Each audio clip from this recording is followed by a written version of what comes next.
Hello, and welcome to another episode of the A to Z English podcast. My name is John. And I'm Sarah. It's always a pleasure to be here with you. In our last episode, we explored how to receive feedback gracefully and use it to improve. We discussed why it's essential to approach feedback with an open mind, how to respond positively, and how to turn that feedback into actionable steps for growth. If you haven't had a chance to listen to that episode, I encourage you to do so because today we're building on that foundation by discussing the role of self-assessment in personal and professional growth. That's right, John. While feedback from others is invaluable, there's also a lot to be gained from evaluating our own performance. Self-assessment is a powerful tool that helps us identify our strengths and areas for improvement, and it's a skill that complements the feedback we receive from others. 1. The importance of self-assessment. So, why is self-assessment so important?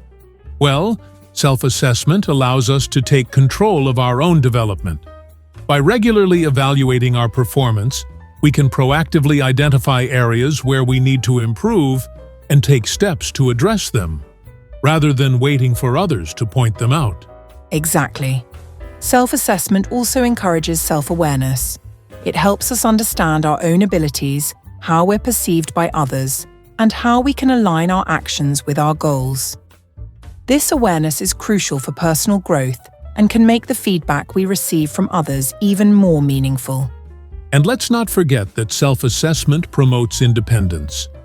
When we become skilled at evaluating our own work, we rely less on external validation and become more confident in our abilities. This confidence can be incredibly empowering and can drive us to take on new challenges with greater assurance. Additionally, self-assessment helps us stay motivated. When we regularly assess our progress and see how far we've come, it reinforces our commitment to our goals and encourages us to keep pushing forward. It's like having a personal coach who constantly reminds us of our potential and keeps us on track. That's a great point, Sarah. Another key benefit of self-assessment is that it fosters a growth mindset. When we're open to evaluating ourselves honestly, we're more likely to see challenges as opportunities for learning rather than as obstacles. This mindset is essential for continuous improvement and long-term success. Self-assessment also helps us manage our time and resources more effectively. By identifying where we need to focus our efforts, we can prioritize tasks that will have the most significant impact on our growth. This ensures that we're not just busy, but productive in a way that aligns with our goals. And let's not forget the role of self-assessment in setting realistic goals. By understanding our current abilities and areas for improvement, we can set achievable goals that stretch us just enough to grow without becoming overwhelming. This balance is key to sustained progress. Finally, self-assessment builds resilience. When we regularly assess our performance and learn from our mistakes, we become more adaptable and better equipped to handle setbacks. This resilience is crucial in both personal and professional contexts, where challenges are inevitable. 2. How to conduct a self-assessment. Now that we've discussed the importance of self-assessment, let's talk about how to conduct one effectively. The first step is to set clear criteria. For evaluation, this could be based on specific goals you've set, such as improving your public speaking skills, or on general competencies like communication or teamwork. That's a great point, John. It's also important to be honest with yourself during the assessment. It's easy to either be too hard on ourselves or to overlook areas that need improvement. Try to approach the assessment objectively, as if you were evaluating someone else's work. Another important aspect is to reflect on past experiences. Think about situations where you felt you excelled or where you struggled. What contributed to those outcomes? What did you learn from those experiences? This reflection can provide valuable insights into your strengths and areas for improvement. Additionally, consider using structured self-assessment tools, such as checklists or questionnaires. These tools can help you systematically evaluate different aspects of your performance and ensure that you don't overlook any important areas. And don't forget to ask for feedback from others as part of your self-assessment. While the focus is on your own evaluation, feedback from others can provide a different perspective and help validate or challenge your self-assessment. This could involve asking a colleague or mentor for their thoughts on your performance. It's also helpful to compare your self-assessment with previous ones. This allows you to track your progress over time and see how your skills and abilities have evolved. It's a great way to measure growth and stay motivated on your journey. Finally, make sure to document your findings. Writing down your thoughts, observations, and areas for improvement helps you track your progress over time and serves as a reference point for future self-assessments. This documentation can also be useful when setting goals and planning your development. And remember, self-assessment isn't just about identifying weaknesses. It's equally important to acknowledge your strengths and accomplishments. Recognizing what you're doing well can boost your confidence and provide a solid foundation for further growth. 3. Using self-assessment to improve. Once you've completed your self-assessment, the next step is to use those insights to improve. Just like with external feedback, you'll want to create an action plan that outlines specific steps you can take to address the areas you've identified. That's right, John. Your action plan should include clear, actionable steps that you can take to improve. For example, if you've identified that you need to improve your time management skills, your action plan might include strategies like prioritizing tasks, setting deadlines, and regularly reviewing your schedule. Another important aspect is to review your progress regularly. Self-assessment isn't a one-time activity.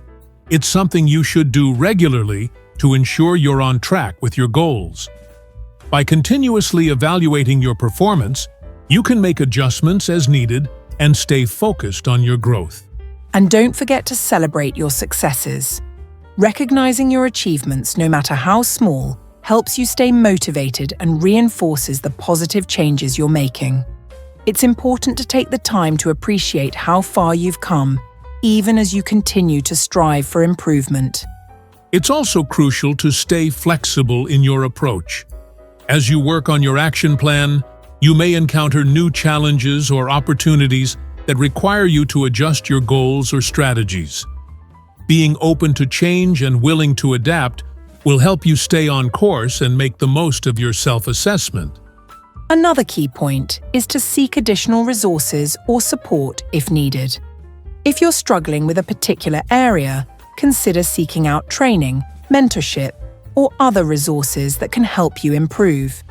Remember, self-assessment is about growth, and sometimes that growth requires reaching out for help. And finally, reflect on your learning. As you go, take the time to think about what you're learning from your self-assessment and how it's helping you grow. This reflection can deepen your understanding of your strengths and weaknesses and provide valuable insights for your future development. 4. Exercises to practice self-assessment. Let's move on to some exercises you can do to practice self-assessment effectively. A simple exercise is to keep a reflective journal, where you regularly write down your thoughts on your performance, what went well, and what could have been better. Over time, this journal will provide valuable insights into your growth. Another exercise is to conduct a SWOT analysis on yourself. This involves identifying your strengths, weaknesses, opportunities, and threats. It's a structured way to assess your abilities and identify areas for improvement.